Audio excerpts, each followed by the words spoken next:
அங்க ஆப்போசிட்ல வர பாருங்க சார், ரூட் நம்பர் 19. அவ தான் என்னோட காதலி. எப்போ வரா எப்போ போறான்னு யாருக்குமே தெரியாது. ஆனா எப்பவுமே என்னை விட்டுட்டு போயிடுவா. என்னை விட்டுட்டு எல்லாரையும் கூட்டிட்டு போவா. ஃபர்ஸ்ட் நாள் 8:30 வந்தான்னு சொல்லி அடுத்த நாள் 8:20 போனா 8:15 போறா.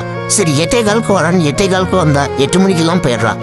அந்த டிரைவர்கிட்ட கேட்டு கொஞ்சம் எப்போ வருதுன்னு கேட்டு சொல்லுங்க சார். கண்ணு முன்னாடியே பஸ்ஸை பார்த்துட்டு விடுற கொடுமை இருக்கே, அது யாருக்குமே வரக்கூடாது. இனி அடுத்த 1/2 மணி நேரத்துக்கு நான் விரிக்க ரோடைய பார்த்துட்டு நிக்கணும். நான் இங்க பஸ் ஸ்டாப்ல நிக்கிறேன். அங்க 3ஆவதா நிக்கிது பாருங்க ஒரு பஸ். அதுல நான் ஏறணும். இப்ப இங்க இருந்து தலை திரிக்க அங்க ஓடி போய் நின்னா நம்ம டிரைவர் என்ன ஸ்டாப்புக்கு போப்பானா அங்க வரேன்னு சொல்லுவாரு. திரும்ப அங்க இருந்து அதே வேகத்துல இங்க ஓடி வரணும். இப்ப நான் போகாம இங்கேயே நின்னா அவரை அங்கேயே ஆள் ஏத்திட்டு வருத்தமாம துருன்னு போயிடுவாரு. ஏற்கனவே லாங் ஜம்ப் ஹை ஜம்ப் அதெல்லாம் பண்ணி தான் இங்க பஸ் ஸ்டாப்புக்கு வந்து நிக்கிறோம். இப்போ ரன்னிங் ரேஸ் பிராக்டிஸ் வர கொடுக்குறீங்க பாத்தீங்களா? நான் இவ்வளவு வேகமா ஓடுவேன்னு எனக்கே பஸ் ஏற ஆரம்பிச்சதுக்கு அப்புறம் தான் தெரியும். இன்னும் கொஞ்சம் ட்ரைனிங் மட்டும் கொடுத்தீங்கன்னா கண்டிப்பா ஒலிம்பிக்ல போய் ஏதாவது ஒரு மெடலை தட்டிட்டு வந்துடலாம். ஆனா அங்க ஓடும்போது எனக்கு முன்னாடி 2 பஸ்ஸை மட்டும் ஓட விடுங்க. ஒன்னும் பஸ்ஸே வராது, இல்ல எல்லாம் ஜோடி படம் மாதிரி சேர்ந்து வரும். அன்னைக்கு ஒரு 3/4 மணி நேரம் நின்றுப்பேன் சார். என் பஸ்ஸை தவிர எல்லா பஸ்ஸும் வருது. ஒரு கட்டத்துல சும்மா நிக்கிறதுக்கு ஏதாவது ஒரு பஸ்ல ஏறி எங்கேயாவது போலான்னு நினைச்சேன். வாழ்க்கையே வெறுத்து போய் நிக்கிறப்பதான் கடைசியா வந்தாரு விநாயக்குங்கிற மாதிரி 3 விநாயக் ஒன்னா வந்தது. அதாவது 3 பஸ். அவ்வளோ நேரம் பஸ் வந்தா போதும், எப்படி இருந்தாலும் ஏறிடுவேன். கூட்டமா இருந்தா ஜன்னல பிடிச்சி தொங்கிட்டாவது போயிடலாம்னு நின்றுட்டு இருந்த எனக்கு இப்ப வந்த சந்தேகம் எந்த பஸ்ல ஏறலாங்கிறது.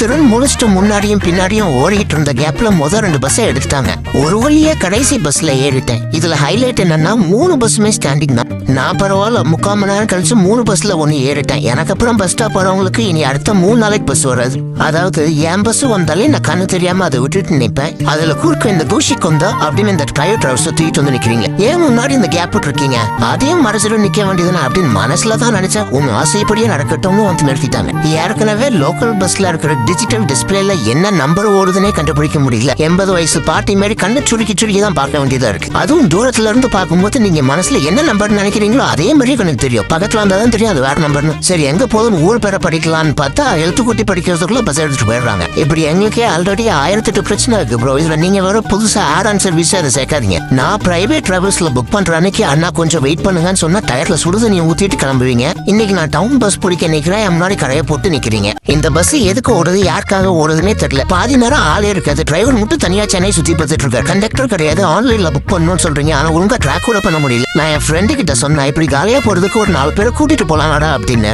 அதுக்கு என் ஃப்ரெண்டு சொல்றான் இது வந்து ஆவி பஸ்டா, நிறைவேறாத ஆசையோட இறந்தவங்களோட ஆவியெல்லாம் பிடிச்சி இந்த பஸ்ல போட்டு சென்னையை சுத்தி காட்டுறாங்க. ஆக்சுவலா பஸ் ஃபுல்லா இருக்கு, நம்ம கண்ணுக்கு தெரியாது. அதனாலதான் இந்த பஸ்ஸுக்கு கண்டக்டரும் போடல, ஏன்னா ஆவிங்கள்ட்ட டிக்கெட் வாங்க முடியாதுல அப்படின்னு சொல்றோம். இந்த பஸ்ஸுக்கு பேரு கூட ஒண்ணு சொன்னா சார்.